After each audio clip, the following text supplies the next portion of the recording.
কথায় বলে সবই বাবার ইচ্ছে।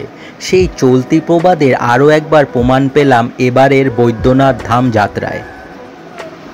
দেওঘরের পবিত্র ও ঐতিহাসিক মাটিতে পা দেওয়ার সুযোগটা এবার যেন আচমকাই চলে এলো। হঠাৎ করে যেন চলে এলো বাবা বৈদ্যনাথের ডাক।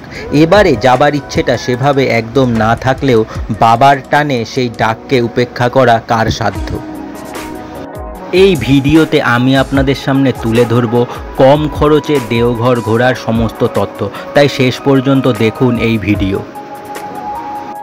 দিদির কোচিং সেন্টারের দলবলের সঙ্গে 16ই মার্চ সকালে কলকাতা দ্বারভাঙ্গা এক্সপ্রেসে করে আমিও বেরিয়ে পড়লাম মিশন দেওঘর সফল করতে। হই হই করতে করতেই পৌঁছে গেলাম জোশিডি স্টেশনে। সে এক অদ্ভুত অনুভূতি।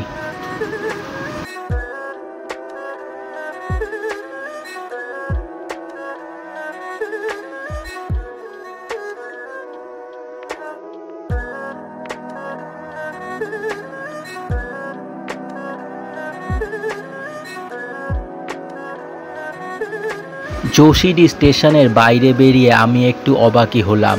স্টেশনের বাইরেটাকে এমনভাবে সাজানো হয়েছে যা দেখে আপনার মনে হতেই পারে আপনি কিন্তু বাবা বৈদ্যনাথ মন্দিরেই চলে এসেছেন। বাবা বৈদ্যনাথ হলো অন্যতম একটি জ্যোতির্লিঙ্গ। লক্ষ লক্ষ পুণ্যার্থীর কাছে যা পরিচিত বাবা ধাম নামে। শুধু শিবের জ্যোতির্লিঙ্গ মন্দিরই না, বৈদ্যনাথ মন্দিরটি 51 শক্তিপীঠেরও অন্যতম।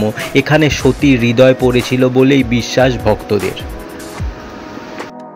হোটেলে ব্যাগ রেখেই আমরা কিন্তু বেরিয়ে পড়লাম। বেরিয়েই আমাদের চোখে পড়ল এই মোমোর দোকান। এখানে কিন্তু ভেজ মোমো ও চিকেন মোমো পাওয়া যায়। 50 টাকায় 10টা ভেজ মোমো এখানে দেওয়া হয়।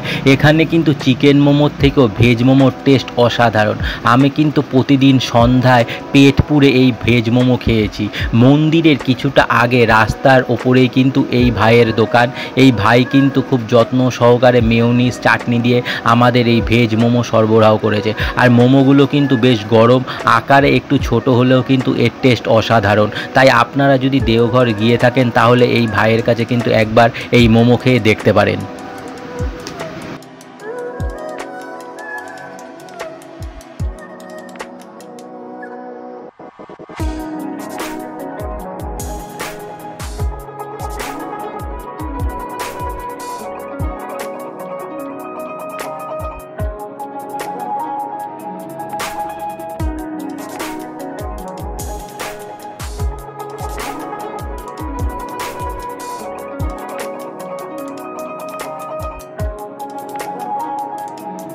মোমো খেয়ে দেওঘরের সেই বিখ্যাত প্যারাগলির মধ্যে দিয়ে আমরা চললাম কিন্তু বাবার দর্শন করতে। আমরা যেহেতু বিকালবেলায় দেওঘর এসে পৌঁছেছি তাই সন্ধ্যায় আগে একবার চলে গেলাম মন্দির প্রাঙ্গণে, সেখানে বাবা বৈদ্যনাথের সন্ধ্যা আরতি দেখতে। আর এই যে ইনি হলো সেই পুরোহিত যিনি পরের দিন সকালে আমাদের পুজো দিয়েছেন। এই যে আর এটা হলো সেই বিখ্যাত প্যারাগলি। এবার কিন্তু আমরা সেই প্যারাগলির মধ্য দিয়েই বাবার কাছে যাব বাবার সন্ধ্যা আরতি দেখতে। যাওয়ার পথে আর লোভ সামলাতে না পেরে একটা প্যারার দোকানে ঢুকে গেলাম।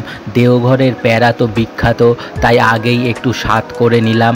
পরে আমরা কিন্তু কিনেছি প্যারা, সেটাও আপনাদের সঙ্গে শেয়ার করব, তাই শেষ পর্যন্ত দেখুন এই ভিডিও। এই যে আমরা কিন্তু চলে এসেছি সেই বৈদ্যনাথ ধামে। বৈদ্যনাথ ধামে শিব ছুলে অনুভূত হয় রাবণের আঙ্গুলের চিহ্ন। দ্বাদশ জ্যোতির্লিঙ্গে কিন্তু দেওয়া হয় বিশেষ পুজো। দেওঘরের বৈদ্যনাথ ধাম একই সঙ্গে সতীর 51 পীঠের অন্যতম সতীপীঠ, আবার দ্বাদশ জ্যোতির্লিঙ্গের অন্যতম। শিব পার্বতীর মিলনগাথায় সমৃদ্ধ এই দেবস্থান। এখানে শিব পার্বতী মুখোমুখি বসে আছেন, তাই ভক্তরা দুই মন্দিরের মাথার ওপরে লাল সুতো বেঁধে দিয়ে নিজের মনস্কামনা পূরণের জন্য মানত করেন। শিব এখানে বৈদ্য অর্থাৎ চিকিৎসকদের দেবতা।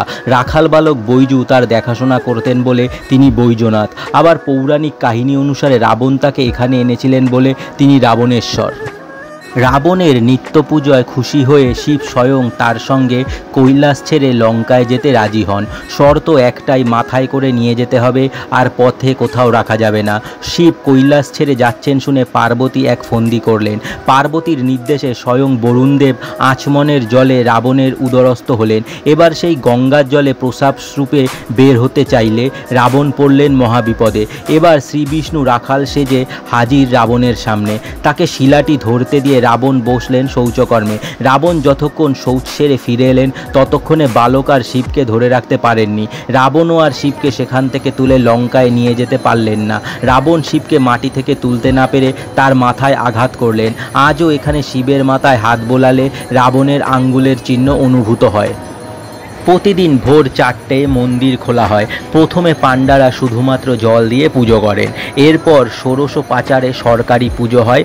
ষোড়শ উপাচারের পুজোর পর সাধারণ ভক্তরা মন্দিরে ঢুকে নিজের মতো করে পুজো করতে পারেন। দুপুরে হয় রুদ্রাভিষেক।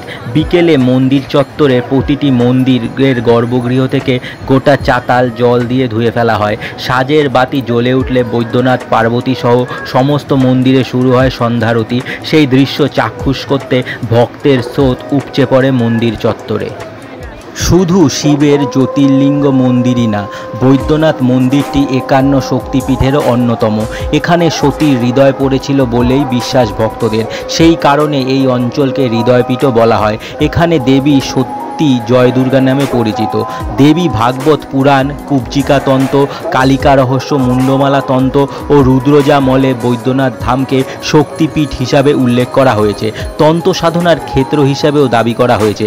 বৈদ্যনাথ মন্দির পরিচালনার দায়িত্বে রয়েছে বাবা Baidyanath temple management board. Pyramid আকৃতির শিখর বৈদ্যনাথ মন্দিরের। এই মন্দির চত্বরে বৈদ্যনাথ জ্যোতির্লিঙ্গের মন্দির ছাড়াও আরও 21টি মন্দির রয়েছে। বাঙালির কাছে বৈদ্যনাথ ধাম, অবাঙালি হিন্দু সম্প্রদায়ের বেশিরভাগ এই তীর্থস্থানকে ডাকেন বাবা ধাম নামে, যেখানে সারা বছর ধরেই অসংখ্য পুণ্যার্থী ভিড় করেন, শিবলিঙ্গে জল ও পুজো দেন। দেওঘর জেলার দেওঘর শহরে এই বৈদ্যনাথ ধাম, যেখানে মহাদেব অবতীর্ণ হয়েছিলেন বৈদ্য বা চিকিৎসকের ভূমিকায়।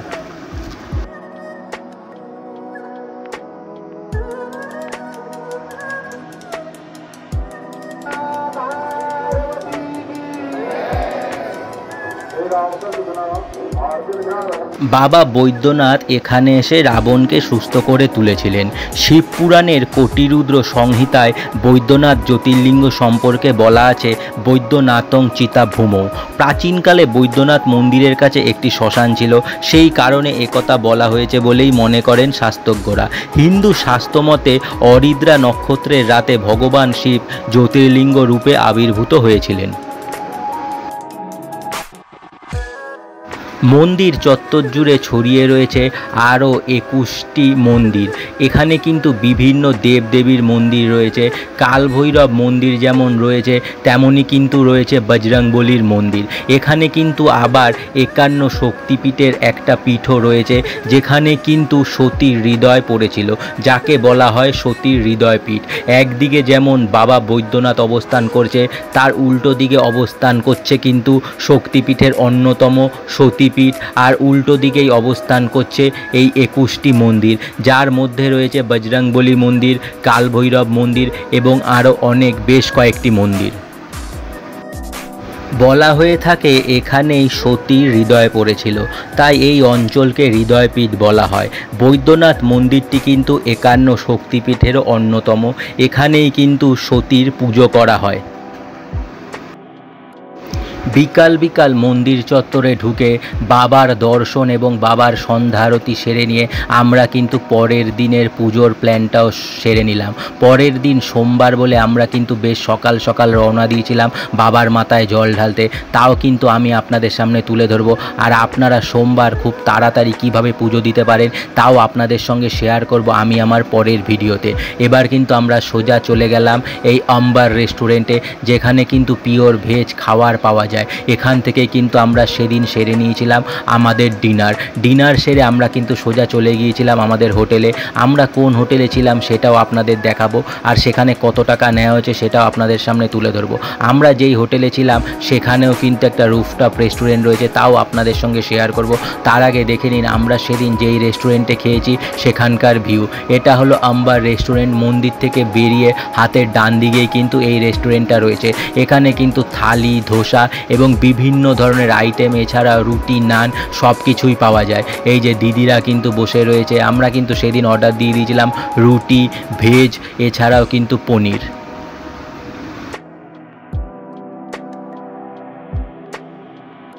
আমাদের খাবার চলে এসছে।